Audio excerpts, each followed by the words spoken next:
ऐसा है कि 2 या 4 लोग होंगे जिन्होंने किया, उन्होंने 60 लाख थोड़ी लिया है। 8-2 लाख टोटल 60 लाख रुपया दिया होगा। नहीं सर, 1 करोड़ की लिस्ट है सर। हाँ। नहीं सर, लिस्ट पे ऑब्जेक्शन है ना, 3 बंदे हैं तो हमने रोक लिया। वो 9-10 लाख रुपए हैं। 3 बंदों के ऊपर 9-10 लाख। पहले तो उनके 9-10 लाख की रिकवरी करो। रिकवरी करो। उनके खिलाफ उनके नाम आए कैसे? बिल्कुल सर, आखिर किसी ने डाले हैं ना सर, किसी ने डाली है जिसने सर वो इंक्वायरी करवा ली इनको करो, इनको। हाँ जी, हाँ, एक्शन करो उनके खिलाफ। एक्शन ਸਤਿ ਸ਼੍ਰੀ ਅਕਾਲ ਦੋਸਤੋ, ਤੁਸੀਂ ਦੇਖ ਰਹੇ ਹੋ ਵੌਇਸ ਆਫ ਪੰਜਾ। ਮੈਂ ਜਿੰਦੀ ਮਰਚਣੀ ਤੇ ਅੱਜ ਅਸੀਂ ਪਹੁੰਚੇ ਹੋਏ ਹਾਂ ਪੰਚਕੁਲਾ ਨਗਰ ਨਿਗਮ ਦੇ ਆਫਿਸ ਦੇ ਫਰੰਟ ਵਿੱਚ। ਤੇ ਦੋਸਤੋ ਪਹੁੰਚਣ ਦਾ ਮਕਸਦ ਸਾਡਾ ਇੱਥੇ ਆ ਕਿ ਸਾਨੂੰ ਅੱਜ ਸੂਚਨਾ ਮਿਲੀ ਸੀ ਕਿ ਪੰਚਕੁਲਾ ਨਗਰ ਨਿਗਮ ਮੰਚ ਬਣਾਇਆ ਗਿਆ ਹੋਇਆ ਆ, ਇੱਕ ਸੁਸਾਇਟੀ ਆਪਾਂ ਕਹਿ ਲਈਏ, ਜੋ ਇੱਥੇ ਪੰਚਕੁਲਾ ਦੇ ਵਿੱਚ ਕੰਮ ਹੁੰਦੇ ਆ ਜਾਂ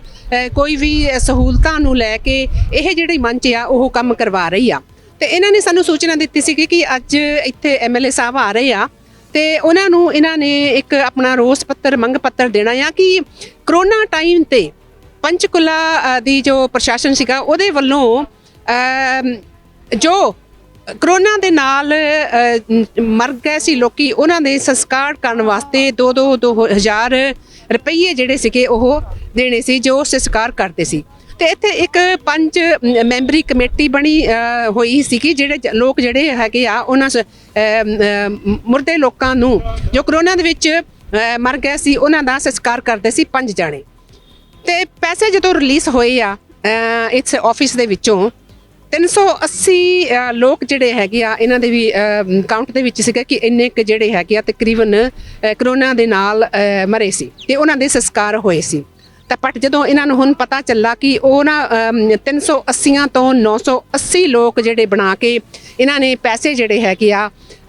1 ਕਰੋੜ ਰੁਪਈਏ ਦੇ ਤਕਰੀਬਨ ਜਿਹੜੀ ਹੈਗੀ ਆ ਕਢਾ ਚੁੱਕੇ ਆ। ਉਹ ਪੈਸੇ ਜਿਹੜੇ ਹੈਗੇ ਆ ਜਿਨ੍ਹਾਂ ਨੂੰ ਜਾਣੇ ਚਾਹੀਦੇ ਸੀ, ਜਿਹੜੇ 5 ਮੈਂਬਰ ਉਹ ਬਣੇ ਹੋਏ ਸੀਗੇ ਸੰਸਕਾਰ ਕਰਨ ਵਾਸਤੇ, ਉਹਨਾਂ ਦੀਆਂ ਹੱਥਾਂ ਦੇ ਵਿੱਚ, ਉਹਨਾਂ ਦੀ ਪਾਕਟ ਵਿੱਚ ਇੱਕ ਪੈਸਾ ਵੀ ਨਹੀਂ ਗਿਆ। ਬਟ ਪੈਸਾ ਗਿਆ ਕਿੱਥੇ? 1 ਕਰੋੜ ਰੁਪਈਆ ਜਿਹੜਾ ਉਹ ਗਿਆ।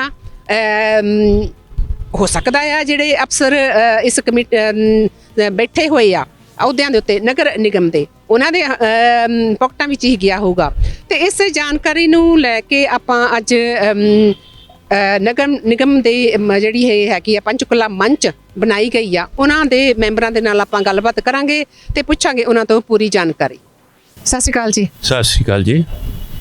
ਅੱਜ ਜਿੱਦਾਂ ਹੁਣ ਤੁਸੀਂ ਇੱਥੇ ਨਗਰ ਨਿਗਮ ਦੇ ਆਫਿਸ ਦੇ ਵਿੱਚ ਆਏ ਆ ਆਪਣਾ ਮੰਗ ਪੱਤਰ ਦੇਣ ਵਾਸਤੇ, ਜੋ ਘਪਲੇ ਚੱਲ ਰਹੇ ਆ ਇੱਥੇ, ਉਹਦੇ ਬਾਰੇ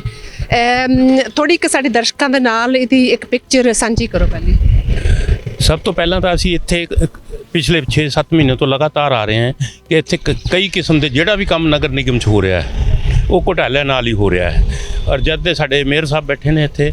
ਜਿਤਨਾ ਵੀ ਹੁਣ ਤੁਸੀਂ ਇੱਕ ਚੀਜ਼ ਦੇਖ ਲਓ ਕਿ ਵੀ ਸਭ ਤੋਂ ਪਹਿਲਾਂ ਚੌਂਕ ਤੋੜ ਕੇ ਦੁਬਾਰਾ ਬਣਵਾਤੇ, ਉਹਦੇ 'ਚ ਕਰੋੜਾਂ ਰੁਪਏ ਖਾ ਗਏ। ਉਸ ਤੋਂ ਬਾਅਦ ਸੜਕਾਂ 6 ਮਹੀਨੇ ਬਾਅਦ ਟੁੱਟ ਜਾਂਦੀਆਂ, ਜਿਹੜੀਆਂ ਕਿ 4 ਸਾਲ ਦੀ ਗਰੰਟੀ ਹੁੰਦੀ ਹੈ, ਉਹ ਦੁਬਾਰਾ ਨਹੀਂ ਕੰਮ ਕਰਾਉਂਦੇ ਉਹਨਾਂ ਤੋਂ। ਇਸ ਤਰ੍ਹਾਂ ਹਰ ਇੱਕ ਕੰਮ 'ਚ।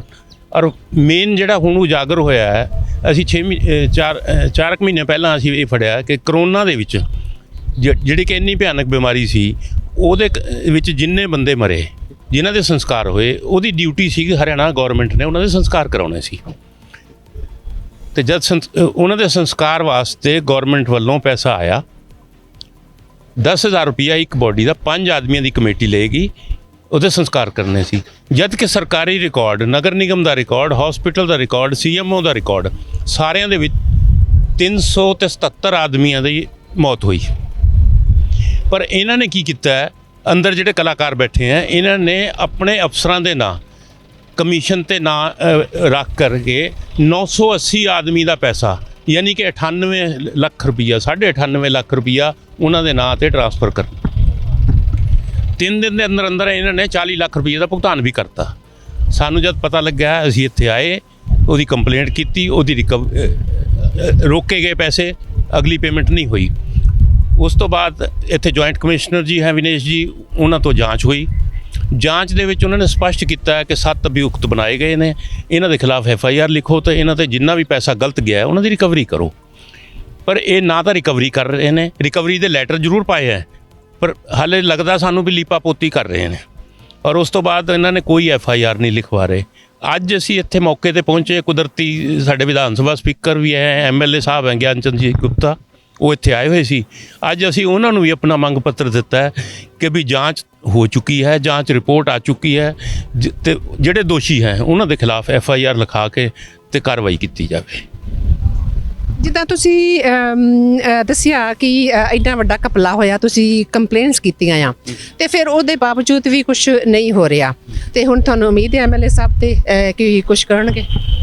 ਦੇਖੋ, ਜਿਹੜੇ ਅਫਸਰ ਨੇ ਇੱਥੇ, even commissioner Sahib head of the department ਹੁੰਦੇ ਨੇ, ਉਹਨਾਂ ਦੇ ਚਿਹਰੇ ਤੋਂ ਜਾਂ ਉਹਨਾਂ ਦੀਆਂ ਗੱਲਾਂ ਤੋਂ ਸਾਨੂੰ ਨਹੀਂ ਲੱਗਦਾ ਕਿ ਸਾਨੂੰ ਕੋਈ ਇਨਸਾਫ ਮਿਲੇਗਾ, ਕਿਉਂਕਿ ਉਹ ਖੁਦ ਇਹ ਮਹਿਸੂਸ ਕਰ ਰਹੇ ਨੇ ਕਿ ਪੋਲੀਟੀਕਲ ਪ੍ਰੈਸ਼ਰ ਬਹੁਤ ਜ਼ਿਆਦਾ ਹੈ ਕਿ ਵੀ ਅਗਰ FIR ਹੋ ਜਾਂਦੀ ਹੈ ਜਾਂ ਇਹੋ ਜਿਹਾ ਕੋਈ ਕੰਮ ਹੋ ਜਾਂਦਾ ਤੇ ਉਹਦੇ ਨਾਲ ਸਾਡੀ ਜਿਹੜੀ ਇਹ ਬਦਨਾਮੀ ਹੋਣੀ ਹੈ। ਸਾਨੂੰ ਉਮੀਦ ਨਹੀਂ ਹੈ, ਪਰ ਅਸੀਂ ਫਿਰ ਵੀ ਹੋਰ ਸਾਡੇ ਕੋਲ ਕੋਈ ਚਾਰਾ ਨਹੀਂ,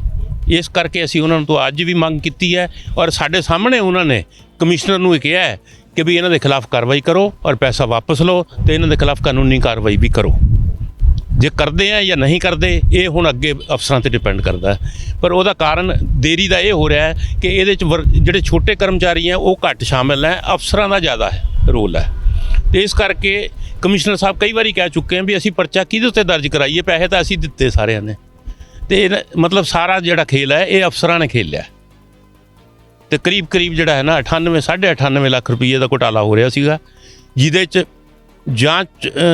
ਕਰਤਾ ਜਿਹੜੇ ਵੀ ਇੱਥੇ ਹੈਗੇ ਨੇ ਜਾਂਚ ਅਧਿਕਾਰੀ ਸਾਡੇ, ਉਹਨਾਂ ਨੇ ਕਲੀਅਰ ਕਰਤਾ ਕਿ ਵੀ ਟੋਟਲ 37 ਲੱਖ ਦੀ ਪੇਮੈਂਟ ਹੋਣੀ ਚਾਹੀਦੀ ਸੀ 377 ਆਦਮੀ ਦੀ, ਜਦ ਕਿ ਪੇਮੈਂਟ ਹੋ ਰਹੀ ਹੈ 98 ਲੱਖ ਰੁਪਏ ਦੀ, ਤੇ 62 ਤੋਂ 65 ਲੱਖ ਰੁਪਏ ਦਾ ਘੁਟਾਲਾ ਜਿਹੜਾ ਹੈ ਉਹ, ਯਾਨੀ ਕਿ ਇੱਕ ਸਾਡੀ ਕੰਪਲੇਂਟ ਤੇ ਬਚਿਆ ਔਰ ਪਬਲਿਕ ਮਨੀ ਜਿਹੜੀ ਹੈ 65 ਲੱਖ ਰੁਪਈਆ ਅਸੀਂ ਗੌਰਮੈਂਟ ਨੂੰ ਬਚਾਈ ਹੈ। ਪਰ ਅਗਰ ਇਹ ਇਮਾਨਦਾਰੀ ਨਾਲ ਕੰਮ ਕਰਨ ਤਾਂ ਜਿੱਦਾਂ ਹੁਣ ਜਿਹੜੀ ਇਹ ਜਦੋਂ ਲੋਕਾਂ ਦੇ ਸੰਸਕਾਰ ਕਰਦੇ ਸੀ ਉਹਦੀ ਇੱਕ ਫੰਡ ਖਾ ਸਕਦੇ ਆ, ਤੇ ਤੁਹਾਡੇ ਹਿਸਾਬ ਦੇ ਨਾਲ ਕਰੋਨਾ ਕਾਲ ਦੇ ਵਿੱਚ ਹੋਰ ਵੀ ਬਹੁਤ ਫੰਡ ਰਿਲੀਫ ਹੋਈ ਹੋਗੀ, ਤੇ ਉਹਦਾ ਕੋਈ ਲੈਣ ਦੇਣ ਤੁਹਾਡੀ ਨਜ਼ਰ ਵਿੱਚ ਆਇਆ ਵੀ ਉਹਦੇ ਬਾਰੇ ਵੀ? ਕਿਉਂਕਿ ਜੇਕਰ ਜਿੱਥੇ ਇੱਕ ਕਹਿ ਲਈਏ ਇੱਕ ਇਨਸਾਨੀਅਤ ਖਤਮ ਹੋ ਜਾਂਦੀ ਆ, ਜੇ ਇਸ ਟਾਈਮ ਦੇ ਵਿੱਚ ਸੰਸਕਾਰ ਕਰਨੇ ਜਿਹੜੇ ਇੱਕ ਆਪਾਂ ਕਹਿ ਲਈਏ ਕਿ ਹਰ ਇੱਕ ਹੀ ਕਹਿੰਦਾ ਸੀਗਾ ਕਿ ਇੱਕ ਪੁੰਨ ਦਾ ਕੰਮ ਆ ਕਰਨ ਦਾ, ਕਿਉਂਕਿ ਘਰ 'ਤੇ ਵੀ ਉਸ ਟਾਈਮ ਡਰਦੇ ਸੀਗੇ ਕਿ ਅਸੀਂ ਸੰਸਕਾਰ ਨਹੀਂ ਕਰਨੇ, ਸਾਨੂੰ ਨਾ ਕਿਤੇ ਕਰੋਨਾ ਹੋ ਜਾਵੇ। ਬਟ ਜਿਹੜੇ ਬੰਦੇ ਉੱਥੇ ਉਸ ਟਾਈਮ ਸੰਸਕਾਰ ਕਰ ਰਹੇ ਸੀਗੇ, ਇੱਕ ਰੱਬ ਦਾ ਰੂਪ ਬਣ ਕੇ ਇੱਕ ਉਹਨਾਂ ਵਾਸਤੇ ਫਾਈਨਲ ਜਿੱਦਾਂ ਆਪਾਂ ਕਹਿ ਲਈਏ ਕਿ ਉਹਨਾਂ ਦੀ ਵਿਦਾਇਗੀ ਵਾਸਤੇ ਉਹਨਾਂ ਕਰੋਨਾ ਕਾਲ ਦੇ ਵਿੱਚ ਮਰੇ ਹੋਏ ਇਨਸਾਨ ਜਿਹੜੇ ਸੀਗੇ ਉਹਨਾਂ ਦੀ ਲਾਸਟ ਅੰਤਿਮ ਜੋ ਰਸਮ ਰਿਵਾਜ ਉਹਨਾਂ ਦੇ ਕਰਕੇ ਤੇ ਉਹਨਾਂ ਨੂੰ ਇਸ ਸੰਸਾਰ ਤੋਂ ਵਿਦਾਇਗੀ ਕੀਤੀ ਆ। ਚਲੋ ਠੀਕ ਆ, ਗਵਰਨਮੈਂਟ ਨੇ ਉਹਦੇ ਵਾਸਤੇ ਪੈਸੇ ਪੇਮੈਂਟ ਕੀਤੇ ਆ, ਉਹ ਵਧੀਆ ਗੱਲ ਆ, ਬਟ ਜਿਹੜੇ ਪੈਸੇ ਉਹ ਖਾ ਗਏ ਆ, ਚਾਹੇ ਇੱਥੇ ਜਿਹੜੇ ਅਫਸਰ ਉਹ ਕਾਲਾ ਮਾਲਾ ਕਰਕੇ ਆਪਣੀਆਂ ਪਾਕਟਾਂ ਦੇ ਵਿੱਚ ਪਾ ਗਏ, ਤੁਹਾਨੂੰ ਕੀ ਲੱਗਦਾ ਕਿ ਜਿੱਦਾਂ ਰਾਸ਼ਨ ਵੀ ਵੰਡੇ ਜਾਂਦੇ ਸੀ, ਹੋਰ ਕੰਮ ਵੀ ਹੁੰਦੇ ਸੀ, ਕਿ ਉਹਦੇ ਵਿੱਚ ਤੁਹਾਨੂੰ ਕੀ ਲੱਗਦਾ ਕਿ ਕਿੰਨਾ ਕੁ ਕਾਲਾ ਮਾਲਾ ਹੋਇਆ ਹੋਊਗਾ? ਇਹਦੇ ਜਿਹੜੀ ਚੀਜ਼ ਤੁਸੀਂ ਪੁੱਛੀ ਹੈ ਇਹਦਾ ਇੱਕ ਸਭ ਤੋਂ ਵੱਡਾ ਜਵਾਬ ਤਾਂ ਇਹ ਹੈ ਕਿ ਜਿਹੜੇ ਐਕਚੁਅਲ ਜਿਹੜੇ ਬੰਦੇ ਹੈਗੇ ਆ 8 ਤੋਂ 10 ਵਰਕਰ ਸੀ ਜਿਨ੍ਹਾਂ ਨੇ ਸੰਸਕਾਰ ਕੀਤੇ ਹੈ, ਉਹਨਾਂ ਦਾ ਨਾਂ ਲਿਸਟ 'ਚ ਹੈ ਨਹੀਂ, ਉਹਨਾਂ ਨੂੰ ਪੈਸੇ ਨਹੀਂ ਦੇ ਰਹੇ, ਇਹ ਪੈਸੇ ਸਿਰਫ ਅਫਸਰ ਖਾ ਰਹੇ ਨੇ। ਉਹ ਜਿਹੜੇ 10 ਬੰਦੇ ਆ ਉਹ ਵਿਚਾਰੇ ਹੱਜ ਵੀ ਜਿਨ੍ਹਾਂ ਨੇ ਸੰਸਕਾਰ ਕੀਤੇ ਆਪਣੇ ਯਾਨੀ ਕਿ ਜਾਨ ਜੋਖਿਮ 'ਚ ਰੱਖ ਕੇ ਕੰਮ ਕਰਿਆ, ਉਹ ਬਿਲਕੁਲ ਬਾਹਰ ਘੁੰਮ ਰਹੇ ਹੈ, ਉਹ ਵਿਚਾਰਿਆਂ ਨੂੰ ਕੋਈ ਪੈਸਾ ਨਹੀਂ ਮਿਲਿਆ। ਅਸੀਂ ਇਹ ਵੀ ਡਿਮਾਂਡ ਕੀਤੀ ਹੈ ਵੀ ਜਿਹੜੇ ਜੈਨੂਅਨ ਆਦਮੀ ਹੈ ਔਰ ਜੋ ਜੈਨੂਅਨ ਪੈਸਾ ਬਣਦਾ ਹੈ ਉਹ ਉਹਨਾਂ ਨੂੰ ਦਿੱਤਾ ਜਾਵੇ, ਪਰ ਹਾਲੇ ਉਹਦੀ ਸਾਡੀ ਕੋਈ ਸੁਣਾਈ ਨਹੀਂ ਹੋ ਰਹੀ। ਤੇ ਦੋਸਤੋ ਹੁਣ ਗੱਲ ਸੁਣੀ ਆ ਕਿ ਜਿਨ੍ਹਾਂ ਨੇ ਐਕਚੁਅਲੀ ਸੰਸਕਾਰ ਕੀਤੇ ਆ ਉਹਨਾਂ ਕੋਲ ਇੱਕ ਪੈਸਾ ਨਹੀਂ ਗਿਆ, ਤੇ ਜਿਹੜੇ ਪੈਸੇ 98 ਲੱਖ ਰੁਪਈਆ ਜਿਹੜਾ ਹੈਗਾ ਆ ਗਵਰਨਮੈਂਟ ਵੱਲੋਂ ਰਿਲੀਜ਼ ਕੀਤਾ ਗਿਆ। 380 ਬੰਦਿਆਂ ਦੀ ਜਿਹੜੀ ਹੈਗੀ ਆ ਰਿਲੀਜ਼ ਹੋਣੀ ਸੀਗੀ, ਬਟ ਉਹਨੂੰ 380 ਤੋਂ 980 ਕਰਕੇ ਪੈਸੇ ਜਿਹੜੇ ਜ਼ਿਆਦਾ ਲੈ ਗਏ ਆ, ਉਹ ਵੀ ਉਹਨਾਂ ਕੋਲ ਨਹੀਂ ਗਏ ਜਿਨ੍ਹਾਂ ਨੂੰ ਜਾਣੇ ਚਾਹੀਦੇ ਸੀ। ਇਹਨਾਂ ਦੀ ਹੀ ਅਫਸਰਸ਼ਾਹੀ ਜਿਹੜੇ ਹੈਗੇ ਇੱਥੇ ਬੈਠੇ ਕੁਰਸੀਆਂ ਦੇ, ਉਹਨਾਂ ਦੀ ਜੇਬਾਂ ਦੇ ਵਿੱਚ ਵੰਡ ਛੱਕ ਕੇ ਖਾ ਪੀ ਲਿਆ ਗਿਆ ਹੈ। ਤੇ ਜਿੱਦਾਂ ਅੱਜ ਸਾਡੇ ਵੀਰ ਨੇ ਦੱਸਿਆ ਆ ਕਿ ਲਾਗੇ ਜਿਹੜੀਆਂ ਹੈਗੀਆਂ ਆ ਚੌਕ ਵੀ ਬਣੇ ਆ, ਸੜਕਾਂ ਜਿਹੜੀਆਂ ਹੈਗੀਆਂ ਟੁੱਟਦੀਆਂ, ਪਤਾ ਨਹੀਂ ਕੀ ਇੱਥੇ ਘਪਲੇਬਾਜ਼ੀ ਹੁੰਦੀ ਆ। ਸੋਚਦੇ ਸੀਗੇ ਕਿ ਪੰਚਕੂਲਾ ਆਪਾਂ ਕਹਿ ਲਈਏ ਹਰਿਆਣੇ ਦੇ ਗਵਰਨਮੈਂਟ ਵੱਲੋਂ ਜੋ ਹੁੰਦਾ ਆ ਬਹੁਤ ਵਧੀਆ ਉੱਚ ਲੈਵਲ ਤੱਕ ਹੁੰਦਾ ਆ, ਬਟ ਇੱਥੇ ਵੀ ਘਪਲੇ ਹੋ ਰਹੇ ਆ। ਘਪਲਾ ਜਿਹੜੇ ਇਹ ਆ ਸਪੈਸ਼ਲੀ ਆਪਾਂ ਜੇ ਗੱਲ ਕਰੀਏ ਕਰੋਨਾ ਦੇ ਕਾਲ ਦੇ ਵਿੱਚ ਹੁਣ ਰੀਸੈਂਟ ਹੀ ਜਿੱਦਾਂ ਆਪਾਂ ਕਹੀਏ ਵੈਕਸੀਨ ਨੂੰ ਲੈ ਕੇ ਵੀ ਬਹੁਤ ਕੁਝ ਉੱਭਰ ਕੇ ਆਇਆ ਆ ਤੇ ਉਮੀਦ ਕਰਦੇ ਹਾਂ ਕਿ ਇਹ ਘਪਲੇ ਜਿਹੜੇ ਹੈਗੇ ਆ ਨਿਕਲਣੇ ਸ਼ੁਰੂ ਹੋਣ ਤੇ ਆਪਾਂ ਜਿਹੜੇ ਹੈਗੇ ਆ ਗਵਰਨਮੈਂਟ ਦਾ ਜਿਹੜਾ ਪੈਸਾ ਜਿੱਥੇ ਲੱਗਣਾ ਚਾਹੀਦਾ ਆ ਉੱਥੇ ਲਾਉਣਾ ਚਾਹੀਦਾ ਹੈ ਕਿਉਂਕਿ ਕਰੋਨਾ ਦੀ ਲਹਿਰ ਹਜੇ ਖਤਮ ਨਹੀਂ ਹੁੰਦੀ ਬਾਰ-ਬਾਰ ਉੱਠਦੀ ਆ ਉਹ ਪੈਸਾ ਜਿਹੜਾ ਹੈਗਾ ਆ ਗਲਤ ਜੇਬਾਂ ਦੇ ਵਿੱਚ ਜਾਂਦਾ ਉਹ ਪੈਸਾ ਪਬਲਿਕ ਦਾ ਫੰਡ ਜਿਹੜਾ ਹੈਗਾ ਪਬਲਿਕ ਤੇ ਲੱਗਣਾ ਚਾਹੀਦਾ ਸਹੀ ਸਹੂਲਤਾਂ ਜਿਹੜੀਆਂ ਸਿਹਤ ਸਹੂਲਤਾਂ ਜਿਹੜੀਆਂ ਉਹ ਪ੍ਰੋਵਾਈਡ ਕਰਵਾਈਆਂ ਜਾਣੀਆਂ ਚਾਹੀਦੀਆਂ ਗਵਰਨਮੈਂਟ ਵੱਲੋਂ ਬਟ ਇਹ ਪੈਸਾ ਜਿਹੜਾ ਹੈਗਾ ਆ ਜਿੱਥੇ ਵਰਤਣਾ ਚਾਹੀਦਾ ਉੱਥੇ ਨਹੀਂ ਵਰਤ ਹੁੰਦਾ ਪੈਸਾ ਅੱਗੇ ਜਾਣ ਦੀ ਥਾਂ ਉਹਨਾਂ ਦੇ ਹੀ ਪੌਕਟਾਂ ਦੇ ਵਿੱਚ ਚਲੇ ਜਾਂਦਾ ਆ ਜਿਹੜੇ ਇਸ਼ੂ ਕਰਵਾਉਂਦੇ ਆ ਤੇ ਹੋਰ ਲਾਸਟ ਕੁਝ ਕਹਿਣਾ ਚਾਹੋਗੇ ਅਸੀਂ ਤਾਂ ਇਹੀ ਚਾਹੁੰਦੇ ਹਾਂ ਕਿ ਡਿਮਾਂਡ ਕਰਦੇ ਹਾਂ ਗੌਰਮੈਂਟ ਤੋਂ ਵੀ ਇੱਥੇ ਪ੍ਰਸ਼ਾਸਨ ਤੋਂ ਵੀ ਕਿ ਇੱਕ ਤਾਂ ਜਿਹੜਾ ਵੀ ਇਹ ਕਰੋਨਾ ਵਾਲਾ ਹੈ ਇਸ ਤੋਂ ਇਲਾਵਾ ਵੀ ਇਹਦਾ ਤਾਂ ਇਨਸਾਫ ਚਾਹੀਦਾ ਹੀ ਹੈ ਜਿਹੜੇ ਦੋਸ਼ੀ ਹੈ ਉਹਨਾਂ ਦੇ ਖਿਲਾਫ FIR ਹੋਣੀ ਚਾਹੀਦੀ ਹੈ ਇਸ ਤੋਂ ਇਲਾਵਾ ਜਿਹੜੇ ਗਲਤ ਕੰਮ ਹੋ ਰਹੇ ਨੇ ਉਹਨਾਂ ਦੀ ਜਾਂਚ ਵੀ ਵਿਜੀਲੈਂਸ ਤੋਂ ਕਰਾਉਣੀ ਚਾਹੀਦੀ ਹੈ ਜਿਸ ਤਰੀਕੇ ਨਾਲ ਤੁਸੀਂ ਇਹ ਦੇਖ ਰਹੇ ਹੋ ਕਿ ਫੁੱਟਪਾਥ ਹੈ ਜਾਂ ਜਿੱਥੇ ਘਾਹ ਲੱਗਾ ਹੈ ਇਹ ਕੁਦਰਤ ਵੱਲੋਂ ਬਰਸਾਤ ਦੇ ਵਿੱਚ ਘਾਹ ਲੱਗਦਾ ਹੈ ਇਹਦੇ ਵੀ 80 ਲੱਖ ਰੁਪਏ ਦਾ ਟੈਂਡਰ ਕਰਤਾ ਵੀ ਘਾਹ ਲਾਣਾ ਹੈ ਔਰ ਉਹ ਘਾਹ ਤਾਂ ਇਹ ਜਿਹੜਾ ਜਾਂ ਤਾਂ ਡੰਗਰਾਂ ਨੇ ਖਾ ਜਾਣਾ ਤੇ ਜਾਂ ਫਿਰ ਸੁੱਕ ਜਾਣਾ ਸਰਦੀਆਂ ਦੇ ਵਿੱਚ ਤੇ ਮਤਲਬ ਕਿੱਥੇ ਵੀ ਘਾਹ ਨਹੀਂ ਹੈਗਾ ਨਾ ਉਹ ਲੱਗਾ ਪਰ ਇਹ ਚਾਈਨੀਜ਼ ਕੋਰੀਅਨ ਘਾਹ ਕਰਕੇ ਯਾਨੀ ਕਿ 80 ਲੱਖ ਦਾ ਇਹ ਘੁਟਾਲਾ ਕਰਤਾ ਉਹ ਸਾਹਮਣੇ ਤੁਹਾਨੂੰ ਦੀਵਾਰਾਂ ਦਿਖ ਰਹੀਆਂ ਲੋਕਾਂ ਦੀਆਂ ਦੀਵਾਰਾਂ ਉਹਦੇ ਉੱਤੇ 50 ਲੱਖ ਰੁਪਏ ਦਾ ਬਜਟ ਉਹ ਪੇਂਟਿੰਗ ਦਾ ਕਰਤਾ ਜਿੱਥੇ ਕਿ ਲੋਕ ਸ਼ੌਂਚ ਕਰਦੇ ਨੇ ਜਾਂ ਕੁਝ ਵੀ ਕਰਦੇ ਨੇ ਮਤਲਬ ਲੋਕਾਂ ਦੀਆਂ ਦੀਵਾਰਾਂ ਇਹ 50 ਲੱਖ ਰੁਪਏ ਬੇਕਾਰ ਪਿੱਲਰ ਲੱਗੇ ਹੋਏ ਆ ਪਿੱਲਰਾਂ ਦੇ ਉੱਤੇ ਉਹ ਜਿਹੜੀਆਂ ਰੰਗ ਬਰੰਗੀਆਂ ਲਾਈਟਾਂ ਲਾ ਕਰਕੇ ਉਹਦੇ ਉੱਤੇ ਲੱਖਾਂ ਰੁਪਏ ਦੇ ਠੇਕੇ ਦੇ ਤੇ ਇਹੋ ਜਿਹੇ ਜਿਹੜੇ ਬੇਕਾਰ ਕੰਮ ਹੈ ਨਾ ਉਹਨਾਂ ਨੂੰ ਬੰਦ ਕਰਕੇ ਪਬਲਿਕ ਹਿੱਤ ਦੇ ਵਿੱਚ ਜਿਹੜੇ ਲੋਕਾਂ ਨੂੰ ਕੋਈ ਫਾਇਦਾ ਹੋਵੇ ਉਹ ਕੰਮ ਕਰਨ ਤੇ ਜੇ ਗੱਲ ਕਰੀਏ ਆਪਾਂ ਕਰੋਨਾ ਦੇ ਟਾਈਮ ਜਿਹੜੇ ਕੈਂਪ ਲੱਗਦੇ ਸੀਗੇ ਜਿੱਥੇ ਕਰੋਨਾ ਦੇ ਮਰੀਜ਼ ਸੀਗੇ ਤੇ ਉਹ ਜਿਹੜੀ ਸੀਗੀ ਕੀ ਫੈਸਿਲਿਟੀ ਸੀ ਉਸ ਟਾਈਮ ਇੱਥੇ ਨਹੀਂ ਉਸ ਟਾਈਮ ਤਾਂ ਖੈਰ ਗਵਰਨਮੈਂਟ ਦਾ ਵੀ ਕੁਝ ਪ੍ਰਾਈਵੇਟ ਸੰਸਥਾਵਾਂ ਜਿਹੜੀਆਂ ਉਹਨਾਂ ਨੇ ਕਾਫੀ ਹੈਲਪ ਕੀਤੀ ਹੈ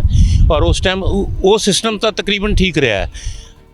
ਦਵਾਈਆਂ ਦਾ ਵੀ ਰਿਹਾ ਹੈ ਜੋ ਵੀ ਪੇਸ਼ੈਂਟ ਆਏ ਹੈ ਉਸ ਟਾਈਮ ਕਾਫੀ ਕੰਟਰੋਲ ਗਵਰਨਮੈਂਟ ਅਸੀਂ ਇਹ ਕਹੀਏ ਵੀ ਗਵਰਨਮੈਂਟ ਤੇ ਦੋਸ਼ ਦਈਏ ਨਹੀਂ ਗਵਰਨਮੈਂਟ ਨੇ ਕੰਮ ਕੀਤਾ ਹੈ ਪਰ ਜੋ ਕੰਮ ਕੀਤਾ ਹੈ ਨਾ ਉਹਦੇ ਨਾਲ ਰਿਜ਼ਲਟ ਗਲਤ ਦੇ ਰਹੇ ਨੇ ਮਤਲਬ ਜਿਹੜੇ ਘਪਲੇਬਾਜ਼ੀਆਂ ਹਰ ਕੰਮ 'ਚ ਉਸ ਟਾਈਮ ਜਿੰਨੇ ਵੀ ਇਹਨਾਂ ਨੇ ਖਰੀਦੇ ਆਪਣੇ ਸਪਰੇਅ ਖਰੀਦੇ ਜਾਂ ਜੋ ਵੀ ਸੈਨੀਟਾਈਜ਼ਰ ਖਰੀਦੇ ਮਤਲਬ ਇੱਕ ਕੋਈ ਵੀ ਉਹਦੇ 'ਤੇ ਸਭ ਤੋਂ ਵੱਡੀ ਗੱਲ ਇਹ ਹੈ ਗਵਰਨਮੈਂਟ ਨੇ ਕਹਿਤਾ ਉਹਦੇ ਉੱਤੇ ਕੋਈ ਇਨਕੁਆਇਰੀ ਨਹੀਂ ਬੈਠ ਸਕਦੀ ਨਾ ਉਹਦੀ ਜਾਂਚ ਹੋਣੀ ਹੈ ਇਸ ਕਰਕੇ ਇਹਨਾਂ ਨੇ ਖੁੱਲ੍ਹੇ ਦਿਲ ਨਾਲ ਲੁੱਟਿਆ ਉਹਦੇ 'ਚ ਕਿਉਂਕਿ ਉਹਦੀ ਜਾਂਚ ਨਹੀਂ ਹੋ ਸਕਦੀ ਕਿਉਂਕਿ ਇੱਕ ਬਹਾਨਾ ਬਣ ਗਿਆ ਕਿ ਕਰੋਨਾ ਬਿਮਾਰੀ ਹੈ ਬਸ ਥੈਂਕ ਯੂ ਸੋ ਮਚ ਜੀ ਥੈਂਕ ਯੂ ਤੇ ਦੋਸਤੋ ਜੇ ਗੱਲ ਕਰੀਏ ਕਿ ਬਹਾਨੇਬਾਜ਼ੀ ਕਰੋਨਾ ਦੇ ਵਿੱਚ ਜੋ ਵੀ ਹੋਇਆ ਆ ਇੰਨੀ ਭਿਆਨਕ ਬਿਮਾਰੀ ਦੇ ਵਿੱਚ ਜੋ ਹੁਣ ਵੀ ਚੱਲ ਰਹੀ ਆ ਉਸ ਦੌਰ ਦੇ ਵਿੱਚ ਜੇ ਅਸੀਂ ਇੰਨਾ ਘਪਲੇਬਾਜ਼ੀਆਂ ਕਰਦੇ ਹਾਂ ਤੇ ਆਮ ਟਾਈਮ ਤੇ ਕੀ ਨਹੀਂ ਹੁੰਦਾ ਹੋਊਗਾ ਸਤਿ ਸ਼੍ਰੀ ਅਕਾਲ ਜੀ ਸਤਿ ਸ਼੍ਰੀ ਅਕਾਲ ਜੀ ਤੁਹਾਡਾ ਨਾਮ ਮੇਰਾ ਰਾਕੇਸ਼ ਅਗਰਵਾਲ ਪੰਚਕੂਲਾ ਵਿਕਾਸ ਮੰਚ ਪੰਚਕੂਲਾ ਤੋਂ ਤੇ ਜੋ ਅੱਜ ਤੁਸੀਂ ਆਪਣਾ ਰੋਸ਼ ਪੱਤਰ ਜਾਂ ਮੰਗ ਪੱਤਰ ਦਿੱਤਾ ਹੋਇਆ ਅੱਜ MLA ਸਾਹਿਬ ਨੂੰ ਉਹਦੇ ਵਿੱਚ ਕੀ ਹੈਗਾ ਆ ਤੇ ਸਪੈਸ਼ਲ ਤੁਸੀਂ ਇਹੀ ਇਸ ਮੁੱਦੇ ਨੂੰ ਕਿਉਂ ਉਠਾਇਆ ਇਸ ਤਰ੍ਹਾਂ ਸੀਗਾ ਕਿ ਇਹ ਬੜਾ ਹੀ ਸੈਂਸਿਟਿਵ ਮੁੱਦਾ ਹੈ ਕਰੋਨਾ ਦੇ ਨਾਲ ਜਿਨ੍ਹਾਂ ਦੀ ਡੈਥ ਹੋਈ ਹੈ ਉਹਨਾਂ ਦੇ ਸੰਸਕਾਰ ਕੀਤੇ ਗਏ ਨੇ ਉਸ ਦੇ ਵਿੱਚ ਜੇ ਸਰਕਾਰੀ ਮੁਲਾਜ਼ਮ ਹੀ ਪੈਸੇ ਖਾਣਾ ਸ਼ੁਰੂ ਕਰ ਦੇ ਤੇ ਜਨਤਾ ਨੂੰ ਇਹਨਾਂ ਦੇ ਬਾਕੀ ਕੰਮਾਂ ਤੇ ਕੀ ਵਿਸ਼ਵਾਸ ਰਹਿ ਜਾਏਗਾ ਵੀ ਇਹ ਅੰਦਰ ਕੀ ਕਰ ਰਹੇ ਨੇ ਅੰਦਰ ਖਾਤੇ ਇਸ ਵਾਸਤੇ ਅਸੀਂ ਇਹ ਸੋਚਿਆ ਵੀ ਇਸ ਮੁੱਦੇ ਨੂੰ ਬਹੁਤ ਸੈਂਸਿਟਿਵ ਮੁੱਦਾ ਹੈਗਾ ਅਸੀਂ ਜ਼ਰੂਰ ਚੱਕਣਾ ਹੈ ਤੇ ਇਸ ਨੂੰ ਸਾਰੇ ਜਿੰਨੇ ਵੀ ਸਾਡੇ ਆਫੀਸਰਸ ਹੈਗੇ ਨੇ ਜਿੰਨੇ ਸਾਡੇ ਮਿਨਿਸਟਰ ਹੈਗੇ ਅਸੀਂ ਚੀਫ ਮਿਨਿਸਟਰ ਤੱਕ ਚੱਕਿਆ ਇਹ ਮੁੱਦਾ ਲੇਕਿਨ ਸਾਨੂੰ ਅਜੇ ਤੱਕ ਉੱਥੋਂ ਕੋਈ ਜਵਾਬ ਨਹੀਂ ਆਇਆ ਸੀਗਾ ਨਵੇਂ ਮਿਨਿਸਟਰ ਸਾਹਿਬ ਆਏ ਸੀਗੇ ਉਹ ਵੀ ਇੱਥੇ ਨਗਰ ਨਿਗਮ 'ਚ ਪਿੱਛੇ ਹੋ ਕੇ ਗਏ ਨੇ ਉਹਨਾਂ ਨੂੰ ਵੀ ਅਸੀਂ ਭੇਜਿਆ ਸੀਗਾ ਉੱਥੋਂ ਵੀ ਕੋਈ ਜਵਾਬ ਨਹੀਂ ਆਇਆ ਸੀਗਾ ਅੱਜ ਸਾਨੂੰ ਬਾਈ ਚਾਂਸ ਪਤਾ ਲੱਗਿਆ ਕਿ ਸਾਡੇ MLA ਸਾਹਿਬ ਤੇ ਸਪੀਕਰ ਹਰਿਆਣਾ ਆਏ ਹੋਏ ਨੇ ਅਸੀਂ ਸੋਚਿਆ ਅੱਜ ਮੌਕਾ ਹੈਗਾ ਅਸੀਂ ਇਹਨਾਂ ਨੂੰ ਰਸਤੇ 'ਚ ਪਕੜੀਏ ਤੇ ਉਹਨਾਂ ਨੂੰ ਦਈਏ ਵਿਗਿਆਪਨ ਦਈਏ ਤੇ ਉਹਨਾਂ ਤੋਂ ਪੁੱਛੀਏ ਕਿ ਵੀ ਇਸ 'ਤੇ ਕੀ ਐਕਸ਼ਨ ਕਰਵਾ ਰਹੇ ਹੋ ਤੁਸੀਂ ਜਦ ਕਿ ਤੁਸੀਂ ਮੰਨ ਗਏ ਹੋ ਕਿ ਇਸ 'ਤੇ ਘਪਲਾ ਹੋਇਆ ਗਬਨ ਹੋਇਆ ਪੈਸੇ ਦਾ ਫਰਾਡ ਹੋਇਆ ਹੈ ਇਹੋ ਜਿਹੇ ਆਫੀਸਰ ਨੂੰ ਉਸੇ ਸੀਟ ਤੇ ਬੈਠਣ ਦਾ ਕੀ ਹੱਕ ਹੈ? ਨੰਬਰ 1। ਨੰਬਰ 2, ਇਮੀਡੀਏਟਲੀ FIR ਕਿਉਂ ਨਹੀਂ ਕਰਵਾਏ ਰਹੇ ਕਮਿਸ਼ਨਰ ਸਾਹਿਬ? ਅਸੀਂ ਕਮਿਸ਼ਨਰ ਸਾਹਿਬ ਨੂੰ ਵੀ ਮਿਲਦੇ ਰਹੇ ਹਾਂ 4-5 ਦਿਨਾਂ ਤੋਂ, ਅੱਜ ਸਵੇਰੇ ਵੀ ਮਿਲੇ ਹਾਂ। ਉਹਨਾਂ ਨੇ ਵੀ ਕਿਹਾ ਕਿ ਮੈਂ ਪੈਸੇ की रिकवरी करवा दिया, बड़ी छेती करवा लाँगा। पुलिस वाले रिकवरी नहीं कर पाएंगे, इस वास्ते ਅਸੀਂ पुलिस केस नहीं कर रहे। एक बहाना ਜਿਹਾ बनाया जा रहा ਸੀਗਾ। लेकिन विकास मंच ने एक कोशिश ਕੀਤੀ है अपनी तरफों कि इस गलत ਕੰਮ ਨੂੰ ਕਿਸੇ ਵੀ ਤਰ੍ਹਾਂ ਰੋਕਣ। ਅਸੀਂ ਸਵੇਰ ਤੋਂ ਲੈ ਕੇ ਸ਼ਾਮ ਤੱਕ ਇਹਨਾਂ ਦੇ ਆਫਿਸ 'ਚ ਆ ਕੇ ਖੜੇ ਰਹਿੰਦੇ ਹਾਂ ਹਰ ਰੋਜ਼, ਡੇਲੀ, ਵਿਦਆਊਟ ਫੇਲ। ਇਹੋ ਜਿਹੇ ਬਹੁਤ ਮੁੱਦੇ ਅਸੀਂ ਚੱਕੇ ਹੋਏ ਨੇ। ਇੱਕ ਇੱਕ ਮੁੱਦੇ ਨੂੰ ਅਸੀਂ ਚੱਕਾਂਗੇ। ਫੋਗਿੰਗ ਮਸ਼ੀਨ ਦਾ ਮੁੱਦਾ ਹੈ, ਜਿਵੇਂ ਸ਼ਰਮਾ ਜੀ ਨੇ ਹੁਣੇ ਦੱਸਿਆ, ਘਾਹ ਦਾ ਮੁੱਦਾ ਹੈ, ਜਾਂ ਲਾਈਟਾਂ ਦਾ ਮੁੱਦਾ ਹੈ, ਚੌਂਕ ਦਾ ਮੁੱਦਾ ਹੈ, ਸੜਕਾਂ ਦਾ ਮੁੱਦਾ ਹੈ। ਇਹੋ ਜਿਹੇ ਕੰਮ ਬਹੁਤ ਹੈਗੇ ਨੇ ਜਿਹੜੇ ਅਸੀਂ ਇਹਨਾਂ ਨੂੰ ਦਿੱਤੇ ਹੋਏ ਨੇ, ਵਿਦ ਪ੍ਰੂਫ ਦਿੱਤੇ ਹੋਏ ਨੇ, ਜਿਹੜੇ ਕਿ ਪ੍ਰੂਵ ਹੁੰਦੇ ਜਾਂਦੇ ਨੇ ਕਿ ਹਾਂ ਘਪਲਾ ਹੋਇਆ ਹੈਗਾ, ਪਰ ਲੇਕਿਨ ਉਸ 'ਚ ਐਕਸ਼ਨ ਕੁਇਕਲੀ ਨਹੀਂ ਹੋ ਰਿਹਾ ਹੈਗਾ। ਤੇ ਤੁਹਾਨੂੰ ਉਮੀਦ ਹੈ ਕਿ ਜਲਦੀ ਇਹ ਸਾਰਾ ਮੁੱਦਾ ਜਿਹੜਾ ਹੈਗਾ ਸੋਲਵ ਹੋ ਜਾਊਗਾ? ਇਸ ਤਰ੍ਹਾਂ ਹੈਗਾ, ਜਨਤਾ ਦਾ ਜ਼ੋਰ ਜਦੋਂ ਪੈਂਦਾ ਹੈਗਾ ਤੇ ਕੋਈ ਵੀ ਮਿਨਿਸਟਰ ਹੋਵੇ, ਕੋਈ ਪੋਲੀਟੀਕਲ ਪਾਰਟੀ ਹੋਵੇ, ਉਹਨਾਂ ਨੂੰ ਜਨਤਾ ਦੀ ਸੁਣਨੀ ਪੈਂਦੀ ਹੈ। ਇਸ 'ਚ ਕੋਈ ਡਾਊਟ ਨਹੀਂ ਹੈ। ਸਾਡੀ ਇਹ ਕੋਸ਼ਿਸ਼ ਹੈ ਕਿ ਅਸੀਂ ਹਾਰ ਨਾ ਮੰਨੀਏ, ਅਸੀਂ ਇਹਨਾਂ ਨੂੰ ਇੰਨਾ ਜ਼ੋਰ ਪਾ ਦਈਏ ਕਿ ਇਹਨਾਂ ਨੂੰ ਕਰਨਾ ਹੀ ਪਏ, ਭਾਵੇਂ ਥੋੜਾ ਕਰਨ, ਲੇਕਿਨ ਕਰਨਾ ਪਏਗਾ, ਬਿਲਕੁਲ ਕਰਨਾ ਪਏਗਾ। ਮੈਨੂੰ ਪੂਰੀ ਉਮੀਦ ਹੈ। ਥੈਂਕ ਯੂ ਸੋ ਮਚ ਜੀ, ਥੈਂਕ ਯੂ।